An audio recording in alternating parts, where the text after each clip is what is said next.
people all the time who say things like, my boyfriend doesn't make me happy, my wife makes me stressful, my boss causes me so much pain. And I tell everyone the truth, it is your job to make yourself happy. It's no one else's job to make you happy. You are the only person who can change your life, your job, your body, your relationships. So if you give someone else a job, hey, it's your job to make me happy. It's your job to make me feel good. If I give someone else that job, you know what else I give them? I give them the power to make me unhappy, to make me feel bad.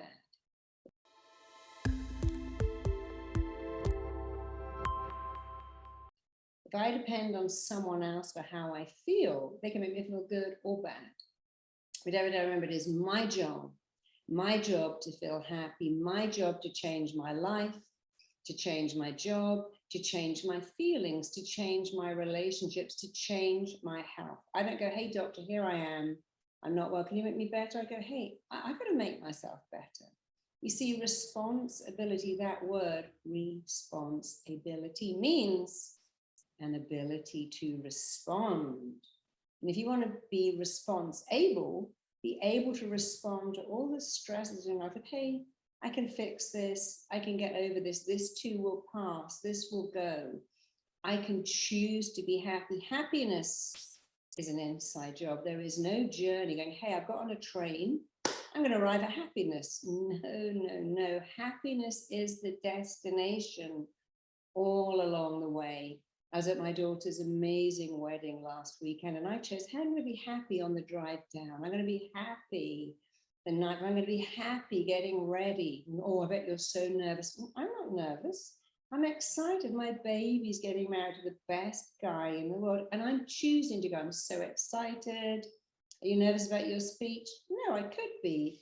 I'm choosing to be so happy. I'm going to share that happiness. And all through the wedding, I'd remind myself, this is a choice. My daughter saying, Mummy, it's going to rain. I'm like, I hope it doesn't. But if it rains, it'll still be an amazing day because we are going to choose to love that. One of my great friends got an amazing picture. She's holding an umbrella, see-through, and she and her husband are under the umbrella, having their first kiss in the rain. It's so romantic.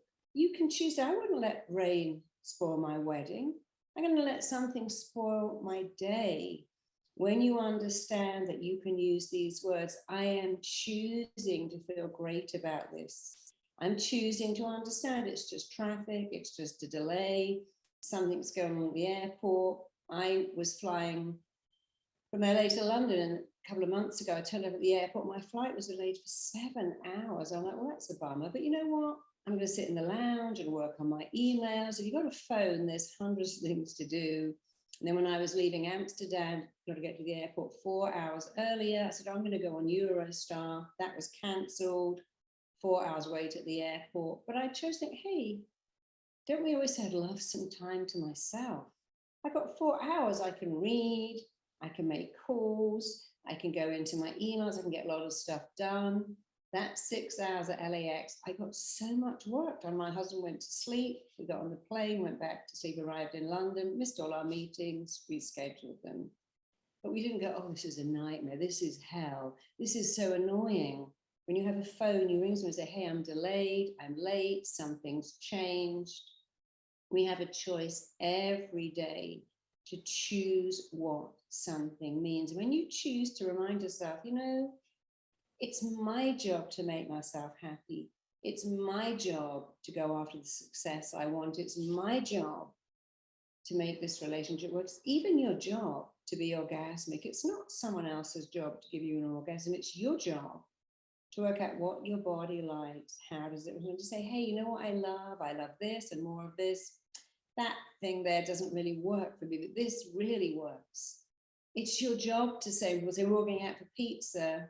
Yeah, I don't eat pizza. I don't do great with gluten and cheese, but I just eat all the toppings. My daughter's third day of her wedding, it went on for 4 days, was a pizza party around the board. I didn't go, oh, that's not fair.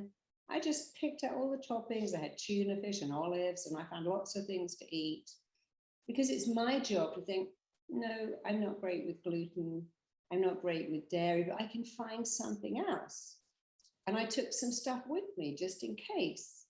And when it's your job to take some food on a flight, to have some nuts and seeds in case there isn't any food, when it's your job to be organized, I travel all over the world. I literally last month went from LA to London, straight to Amsterdam, straight back onto Jordan, straight back to Carolina, literally onto LA, back to London. And the next day I was in a training RTT in Rushden. How do I do that? I have everything packed in advance. I know when I left LA, I had my stuff packed for Amsterdam. When I left Jordan, I had my stuff packed to go to Carolina. And I don't moan and complain because I'm organized. I'm going to Ibiza in the morning, coming back for 3 days, going straight to Estonia, coming back, going straight to Germany. I could go, oh my God, this is how. I go, wow, I'm so lucky. All my friends are retiring. I'm having the best time. I'm going to amazing countries. I'm being paid to go. I'm speaking to people who like me. And it's fun. I don't want to retire. I love this expression, when hope dies, old age runs to meet you. It's never running to meet me, because I'm responsible for thinking, hey, I want a full life. I love traveling. Also love coming home and seeing my daughter, my new son-in-law, my family, but I am responsible. I plan ahead. I organize things ahead. When I'm going to be in LA, I call all my friends and I fill up my diary, because I'm responsible for my social life, for my career. I'm responsible for booking things. I go, oh my God, I forgot to book the dentist. I forgot to do this. So when you decide I am responsible, you start to make calls, you start to organize, you start to plan ahead. When I'm going to an event, I usually take some healthy food with me. I go, oh my God, there's nothing to eat but donuts. It's not someone else's job to feed me the food. Like, it's my job to pick up the phone and go, hey, I'm coming to speak at your event. What's the catering? Oh, we got donuts and hot dogs. Okay, I'm going to bring my own tuna fish and hard-boiled eggs. And maybe you could get me some tuna fish and hard-boiled eggs. I'm not a princess. I don't want a big deal. But it's my job to plan ahead, organize my life. I love that song by Bruce Springsteen from Dancing in the Dark. I want to change my job, my hair, my clothes, my face. Well, you can do that. You can change your job. You can change your clothes. You can change your hair. You can change your face by being happy. When I do RTT, people say, wow, this person, they look 10 years younger. My camera was always saying, gosh, every person you work with looks younger. Why is that? All the stress drains out of their face.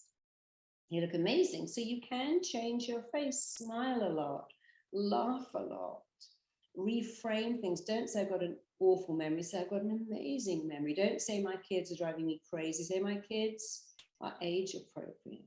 This is normal. And one day they won't even be here, and I'll long for them to be back smearing peanut butter on my fridge and dropping juice on the floor. One day I'll miss that, because it goes so fast. So remember, you, only you and you alone are able to change your life, change your job, change your career, change your attitude. There's a great song I love by the Pointer Sisters, but I got a new attitude. I'm feeling good. Change your attitude, change your thoughts, change the way you look at things. Change the way you talk about things. And guess what? When you change what you're looking at, and when you change how you talk about it, what you're looking at changes. So when I looked at my daughter's wedding, it was joy, it was excitement. I was amazed. I was saying, oh, you must be so nervous. No, anxious. I'm happy. When I had my baby, this little girl who just got married, a nurse came up and said, well, you might have postnatal depression. I went, oh, no. I'm having postnatal euphoria. I've already signed up for it. I'm having postnatal. This baby, I call her my non-stop driver. I never said, oh my God, it's hell. So she was my non-stop driver. So I could never have a baby, ever. I could never get pregnant. If I did, I wouldn't carry a baby to full term. I didn't go from doctor. I thought, hey, I'm going to have a baby. It's up to me. I hypnotized myself. I told my body. I got pregnant. I talked to that baby every day. I was told 7 times you're going to lose it. It's not going to go to full term. But I knew that it was my job to talk to that baby. I thought my body is going to grow that baby. And I'm going to grow the baby emotionally while her body grows it physically by connecting all the time to how much she was wanting. When she was born, she was perfect. And I thought, wow, all those things they told me, she'd be underweight, she'd have something wrong with her. She was great because I didn't give someone else the job. And when you're going to see a doctor, if you ever have to go to see one, do not give them the job. Here I am. Oh, that's terrible. It's your job to go, I'm not letting that in. I'm not going to let that. I'm not going to believe that. Well, you see, your family's got the depressed gene. No, they haven't. They're just all super negative. Your family's got the alcoholic gene. They absolutely have not. Your family's got the fat gene. Well, maybe they just all eat really badly. Do not give agency to a doctor, a nurse, a teacher. My teacher told me you will never amount to anything. My daughter's teacher said to her, do not apply to a good art school. You'll never get in because your art is average. I was so cross that she said that because my daughter is an amazing artist. You could never look at her work and call her average. But I taught her, don't let that in. And one of the things that's changed my life and can change your life is do not let in destructive criticism. People can say horrible things about you. Some people go to YouTube and say horrible things about me. I read it and go, that's a sad person. Nobody wakes up and goes, hey, I'm so happy. My life is so great. I think I'll go online and troll someone today. I'm having such a good time. Who can I bully at work or at school? So if people are mean, they're telling you they're not happy. Be happy. It's the best revenge, the best success, and do not let destructive criticism in. And one of the best ways to be response able is to praise yourself a lot. I'm a good person. I'm a nice person. Who cares if I'm 5 pounds heavier? Does that really matter? Do these wrinkles matter? Does the fact that some idiot I thought I liked who left me matter? No. What matters is if somebody loved me once, then I have all the template for love and I'll have it again. So really look at how you dialogue with yourself, fall in love with yourself. How do you do that? It's actually really, really easy. There are 3 things to do that show that you are loving you. The first is how you're talking to yourself. Be nice, be kind, praise yourself, focus on your good points. The second is how do you treat yourself? Do you drink water? Do you eat some healthy stuff? Do you get enough sleep? If you're staying up all night eating Pringles and drinking beer, then you're not loving yourself at all. And the third way is how do you let people talk to you? If they're rude, if they're abrasive, I just say, I'm sorry. I don't let people talk to me like that. You're being very rude and I don't like that. You're being mean and it's not right. I speak to everyone like that. Well, that's their choice. Here's mine.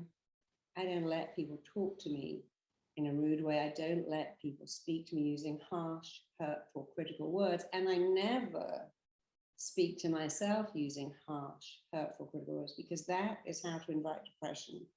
So be nice to yourself, treat yourself with care, let everyone else treat you well. And now guess what? You've just succeeded 1,000% in being responsible for your health. So discover how you can create and manifest ultimate confidence by listening to my hypnotic audios today. And let me know how you get on. I know they can help you immensely. Thank you. Check out my next video here. What lies beneath procrastination is nothing more than a fear of being rejected, a fear of not being good enough. And if you have that fear, you're in very good company. It's the most common fear in the world. So now you understand it. Okay, I'm lying